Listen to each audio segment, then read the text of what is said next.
everyone. Welcome to Conversations with Sekani, a podcast for people in their 20s who are trying to figure out life and not get lost along the way. Today's guest is Jeremy Doran, a leadership coach, keynote speaker, and author of Neuroconversant Leadership. With a background in both mechanical engineering and psychology, Jeremy helps leaders build stronger teams by understanding one simple truth. Not everyone thinks, communicates, or solves problems the same way. His work focuses on turning cognitive diversity from a workplace challenge into one of an organization's greatest strength. Jeremy, welcome to Conversations with Sekani. It's a pleasure to have you on. Thank you so much. I'm excited to be here.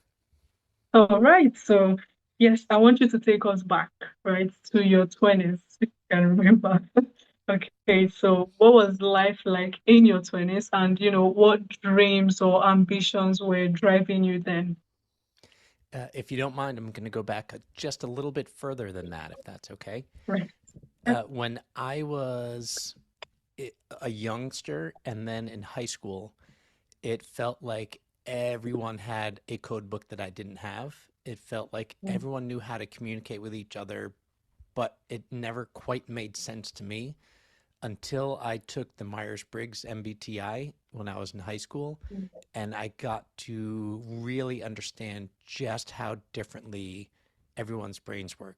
And my brain is pretty unique, which is what made things so challenging. But that's what made me start to really realize just how different everyone is, and that's the reason why communication is so challenging. So when I was in my 20s, I was starting to work in corporate America, and I had a lot of great ideas, but sometimes they were just ignored because they were different than what other people were thinking.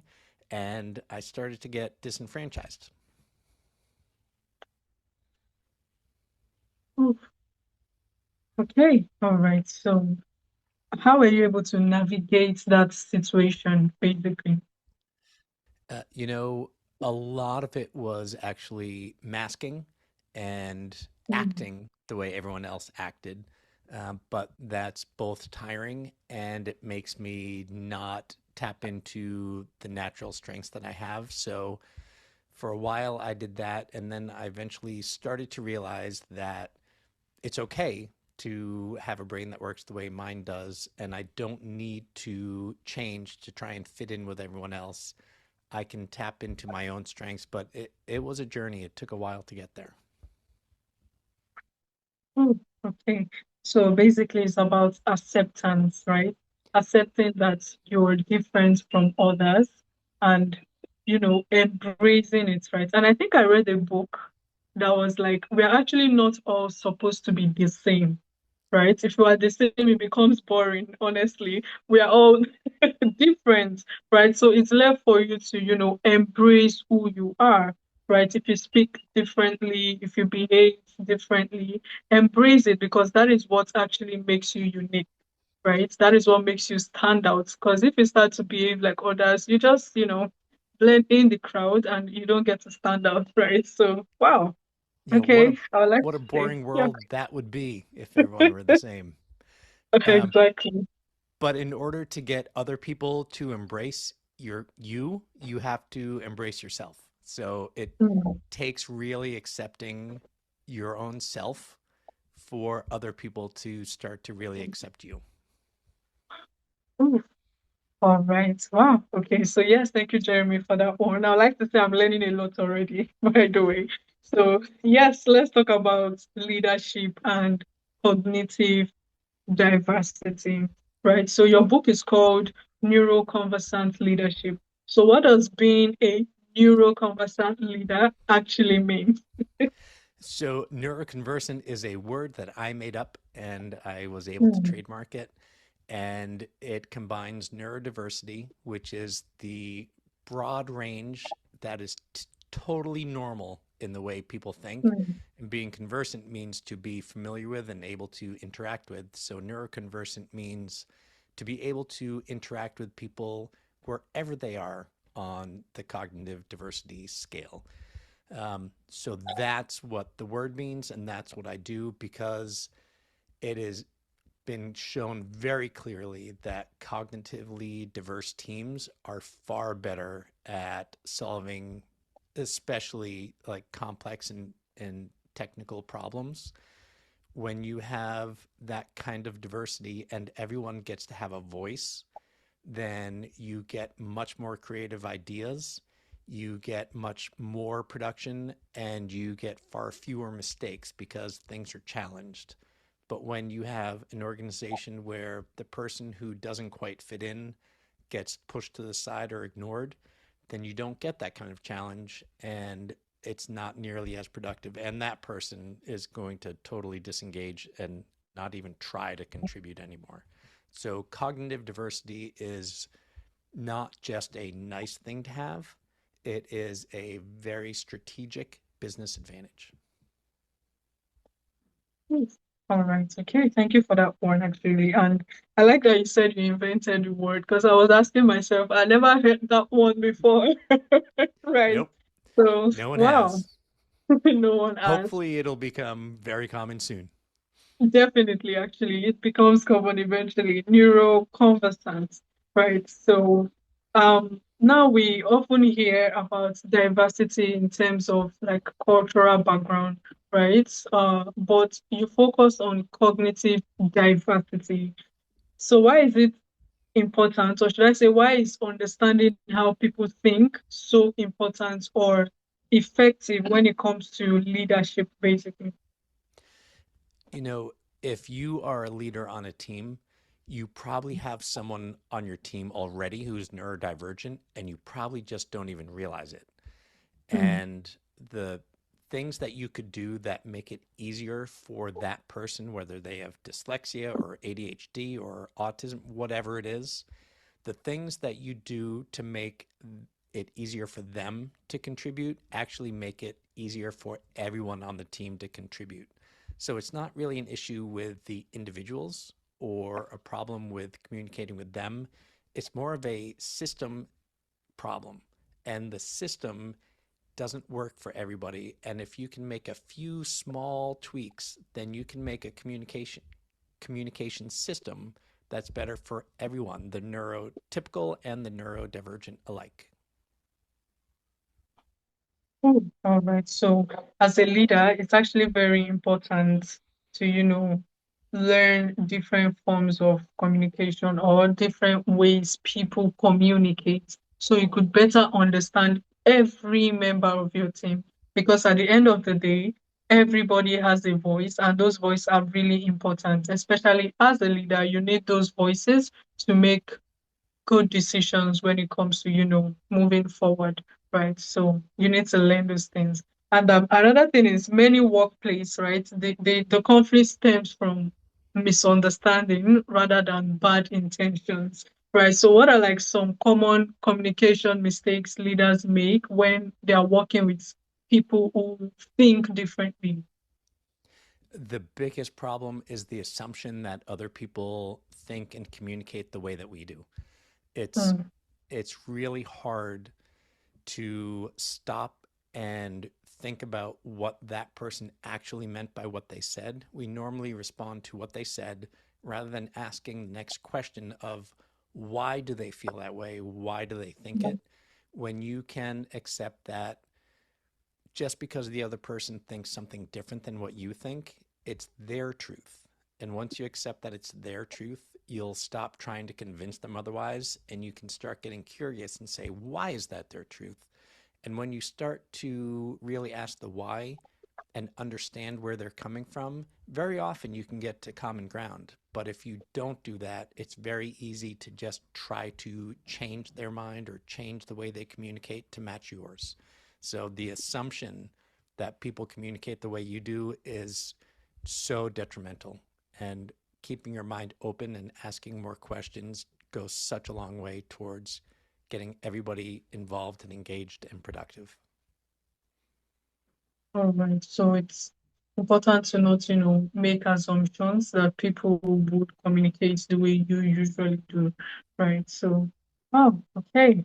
All right, so thank you for that one, right? And you've helped leaders turn cognitive differences into strength. So can you share like practical examples of what that transformation look like and what can leaders begin to do now to, uh go from cognitive difference into strength, basically? What are the steps or day-to-day practices that we need to start, doing now?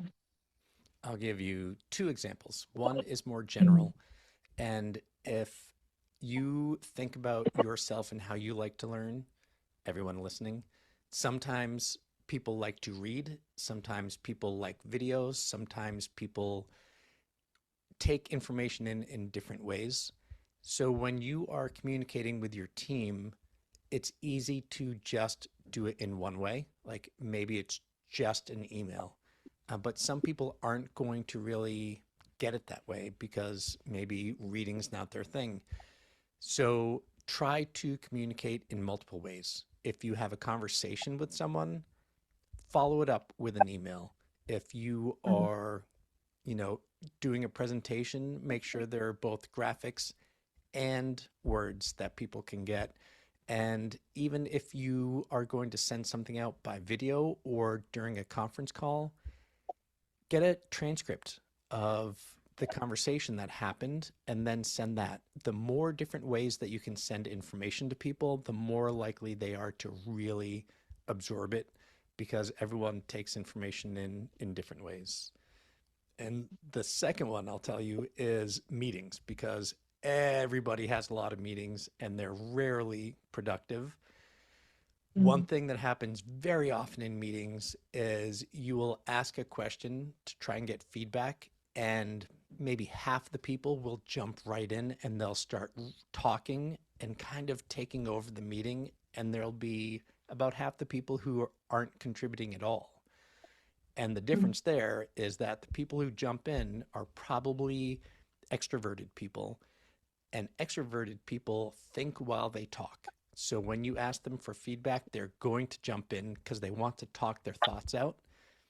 Introverted people want to have a complete thought before they share it. So they'll spend time with the thought in their head. And by the time they're comfortable enough with the thought to share it, often the conversation has moved on. So the extroverted people are frustrated that the introverted people never contributed and they feel like they have to carry all the weight. The introverted people are frustrated that they never got a chance to share their thought because those people talk so much. So for meetings, if you're going to be asking for feedback, you let everybody know ahead of time what feedback you're going to want. It gives the introverted people a chance to think it through in their brain so that when the meeting comes and you ask the question, they're ready to share. And for the extroverted people, they've already had a chance to talk it out. So they're also ready to share in a much faster way without having to talk through their whole thinking process. So that one small change makes meetings both far more productive and faster. Everybody's happier. mm. All right. Great. Wow. So funny enough, I never thought about it this way, right? Because like you just explained, the extroverted people, they are kind of like angry that the introverted ones are not contributing. And then the introverts are angry that the extroverted ones are not letting them speak. And this happens all the time.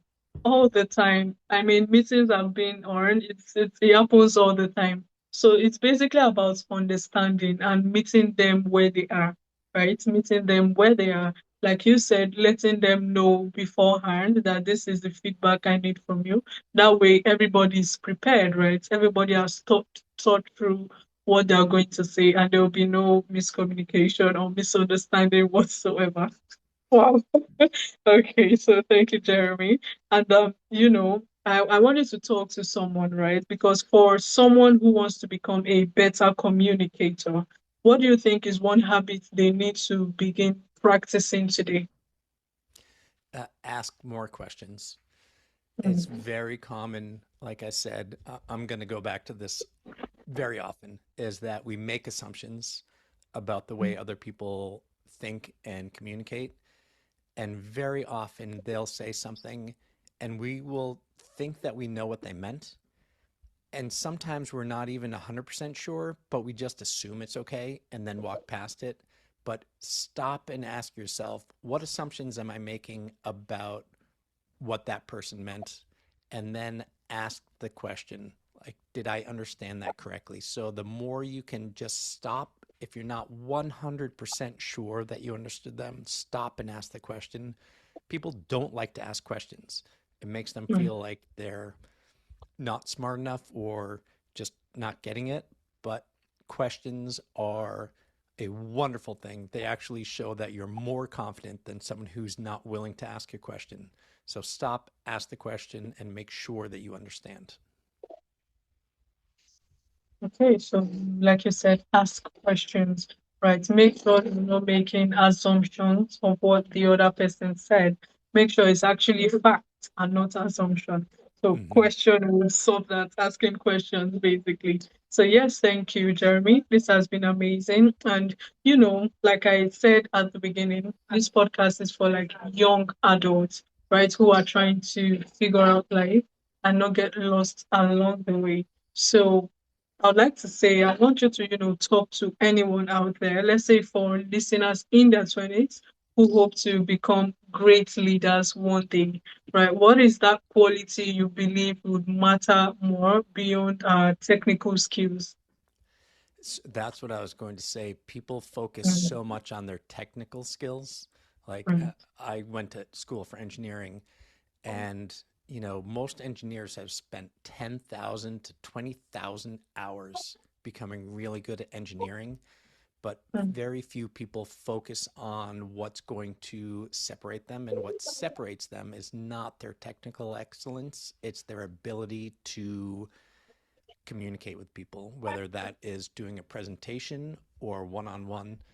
Really focus on the ability to communicate with people well. And that is actually even more important than the technical excellence that you've been developing. mm.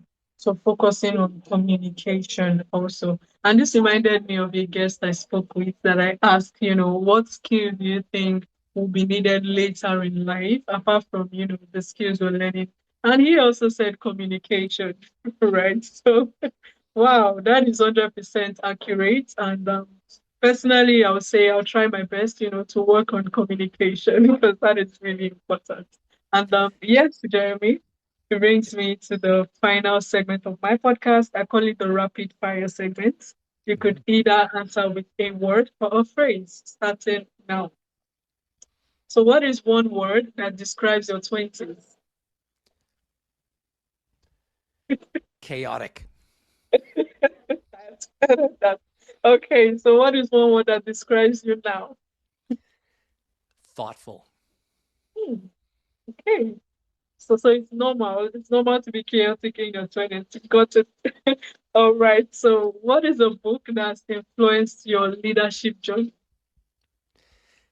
Well, I just published a book yesterday, so I'm hoping that Hmm. it will influence other people going forward. One book that I really loved was Good to Great by, I think, Tom Collins. It talks about public companies that were equivalent with their peers and made a change that made them much more successful than their competitors for a long period of time. And there are so many great nuggets of what it takes to separate yourself from whether, people at your company or from other companies, just to separate yourself from the crowd and make yourself exceptional. I really like that book. All right. And what is one habit every great communicator should understand? Ask more questions. Ask more questions. And finally, what is one quality every leader should possess? Can you ask that question again? I didn't quite catch it. All right. So, what is one quality every leader should possess? Um, I apologize because I already said this, but they should have the confidence to ask more questions. I've known many people, and it's usually the smartest people in the room who ask the most questions, and having the confidence to do that, I think, is so important. Mhm. All right. Wow. Ask more questions. Very important. Right. So thank you, Jeremy. And finally, before you go, where can listeners get to learn more about you and, check out your book also? Where can they go to get your book? Um, my website is neuroconversantleadership.com. You can also find me on LinkedIn. It's Jeremy Doran Speaks. Those are the two easiest ways to find me. And from there, you can learn all about me, listen to my podcast, learn about my book, read my articles, etc. All right. Wow. Okay. And I'm going to put a link in the show notes so it's easily accessible for listeners. And to my listeners, I want to say thanks for tuning into Conversations with Sekani. If this episode sparked something in you, just as it did in me, make sure to share to someone you think might need it. And also subscribe so you don't miss out on the new episodes. Once again, thank you, Jeremy. Do have a wonderful day ahead of you. Thank you. This has been fantastic. I appreciate you having me on. All right. Take care. Okay.